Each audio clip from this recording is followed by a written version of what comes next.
Hello, my name is Emma, and today I'm giving you guys my own personal guide to book signings. Now, I live in New York, which I like to at least think is kind of like the publishing capital of America, so naturally it's a pretty common stop for authors on their book tours. Now, I don't go to an absurd amount of book signings, but I do find myself going to more than I hear other booktubers talking about, so I thought it might be a good idea for a video to share some of my tips on book signings, such as how to find them, how to prepare for them, and how to act while there. Point number 1. Finding the signing. Of course, the first step to going to a book signing is to find out about ones that are in your area. Whenever I talk about book signings, I notice a large majority of people talk about how authors never come to their city, and I feel like a lot of that has to do with the fact that nobody really looks for them. I mean, given there are certain cities and countries that a lot of young adult authors just don't go to, I'm fully aware of that, and I'm extremely sorry for you.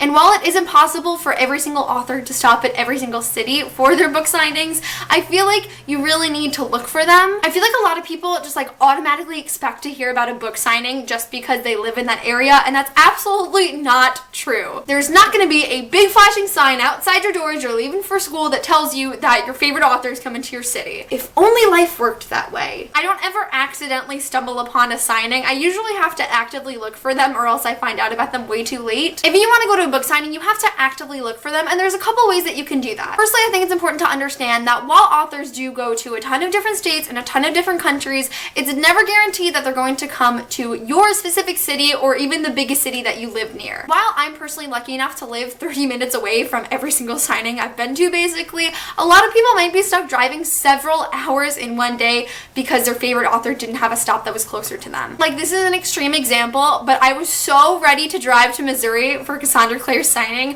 which is 18 hours away from me. I was gonna do it, but on the day that I would be coming home, I had too much public speaking to do, and it was not possible under any form of transportation. I'm still really upset about this, but I was going to do it. I'm not saying you're gonna have to drive 18 hours every single time you want to meet an author, but if you have a day trip where you might have to take off school or take off work to drive 3 hours there and 3 hours back, I know from my personal experience, it is definitely worth it. Now, I have found out about most of the book signings that I've been through bookstore websites. If you know of a bookstore that has a website, a lot of times they'll have an events page where you can click on it and they'll post different book signings and author appearances for the next few months. Also, a lot of authors will post their specific tour dates on their own website. So if there's a specific author that you're really trying to meet, it's not just any book signing, you want to meet just this author, I would really recommend checking their website frequently. Also, sometimes there's an option to sign up for the author's newsletter, which means they'll email you once a week or once a month telling you about different updates that are going on with this author, and a lot of times they'll throw in signing dates in there. Yeah, it's gonna be annoying when you go months and months and months of newsletters of information you're already aware of that have nothing pertaining to signings, but it's a great way to keep up to date if that author is actually having a signing. So definitely remember, not every author is going to be signing right in your back door, and you might have to take some time to travel for it, but it is 100% worth it. Check bookstore websites, check author websites and social media. Just do your research, because you might stumble upon a signing you didn't know about every once in a while, but if you want to go to a lot of them, you really do need to actively look for them. Point B is the preparation stage. Once you have found this signing under any circumstances, you definitely want to start getting an idea of how to plan for it right away. A lot of times I have to leave work and school early if I want to make it to a signing on time, so I'll make sure to take off those days or let my professors know as soon as I possibly can. If you need to buy bus tickets or train tickets, you definitely want to plan for those. If it's a really popular event, you might have to actually buy tickets to attend it. This could range anywhere from having to go to a signing 12 hours early to get a wristband for the event, or I've actually had to pay online to get an actual ticket to attend. The most I've ever paid for a signing separate to having to buy a book was $25, which, it sucks that we have to pay to see your favorite authors, but, the experience is really worth it to me, so I'm not that bothered by it. But of course, it's a way for booksellers to make money, and it actually helps control the amount of people coming into the event, because nobody likes an overpacked book signing. Not the author, not the fans, and definitely not the employees. If you're not of an appropriate age to go on all of these book adventures by yourself, you might want to think of getting a family or friend to go with you. Even if you are of an appropriate age, I always love finding a crew to go with all my book signings to. And under the circumstance that you do find somebody to go with you, if all else fails, you get more books signed. Hey! Speaking of the actual books, you most definitely want to know how many books you were able to get signed. Even if it is displayed on the event page, I I always call the bookstore in advance to make sure that I speak to a manager to know exactly how many books I can bring. Some locations limit you 3 books per author. Some bookstores will make you actually buy a book at the store in order to get it signed. And sometimes the event organizers are the kindest souls in the world and understand our obsession to have all of the books of this author, and they don't have any limit at all. If you don't plan that beforehand, you're going to be lugging around 10 unsigned books all day, or you're going to be upset that you didn't bring more. Point number C is actually getting there. My rule of thumb for getting to a book signing is to always get there at least 2 hours early. I know it sounds a little excessive, but it has always worked in my favor that way. That doesn't include the commute either, so like if an event starts at 6:30, I'm at that place by like 4:30 or 5 o'clock. But it is definitely better to arrive too early rather than too late. I've been in both situations, and it's always better when I'm there a little early. You will definitely want to get a seat. Bookstores especially can't always provide a seat for every single attendee, so getting there super early will almost always ensure one for you. You also have to consider the amount of people that are probably going to this signing. A tip that has been pretty useful for me in the past determining how early to get to a signing or how much of a crowd turnout there'll be is that every so often during the day of a signing, I'll search on Twitter the author's name. I won't go to their page,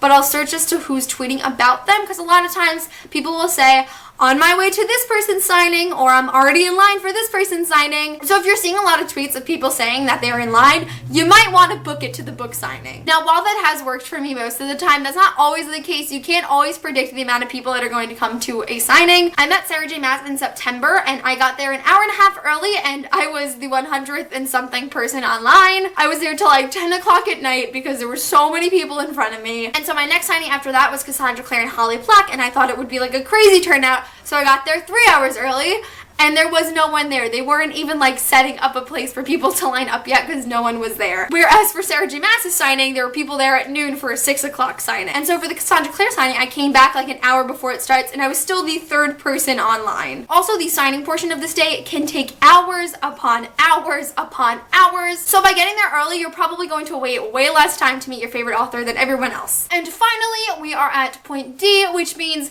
you are there.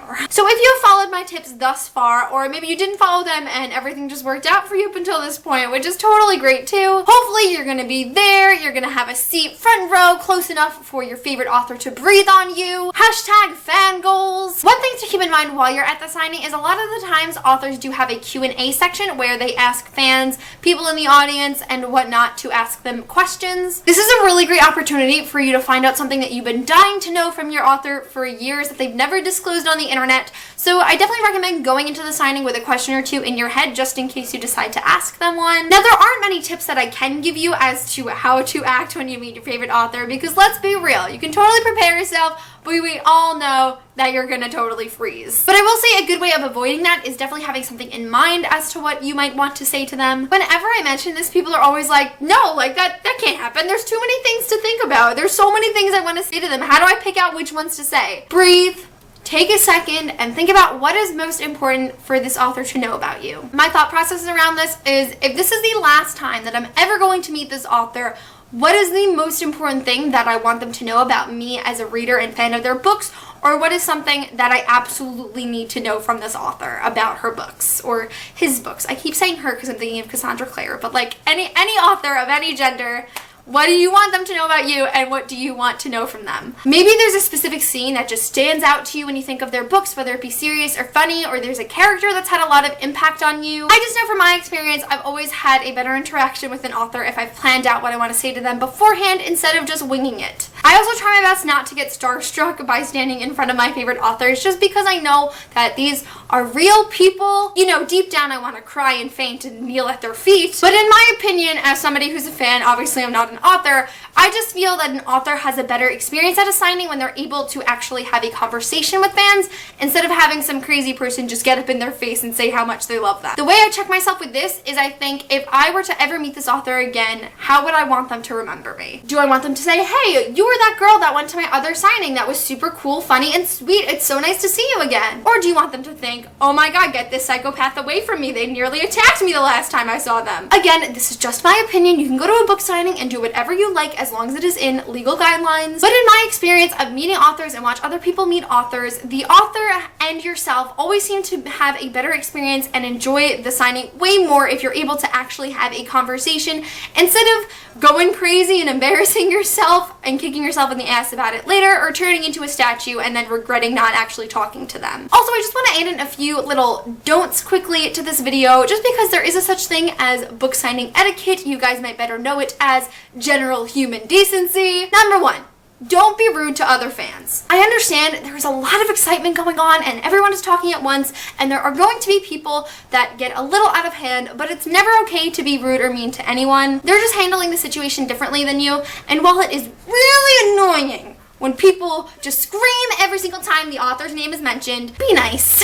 I guess you could say tip number 2 is don't be that person either. Don't be the person everyone wants to be rude to. Try and keep your cool, try and just enjoy the experience, and try and make it a good experience for everyone around you as well. Number 3 is don't disregard the rules of the event location. If they say don't run, don't run. If they say don't take photos, don't take photos. If you get into like this frenzy because your first reaction is to maul your favorite author on site, firstly, I do think I speak for everyone when I say if that's your initial instinct, please stay at home. But the more smoothly that this event goes, the bookstore or the event location is probably more likely to invite more authors back to do more signings that you can go to. So don't ruin that for yourself and don't ruin that for others. Number 4 is do not disrespect or put the author in an uncomfortable position. If you are going through all of this trouble just to tell the author how much you don't like them and don't like their books, like the crazy superfan that wants to maul them, you should probably stay at home. I have heard some really disgusting stories of what happens to authors at some of their signings, and people like that are the reason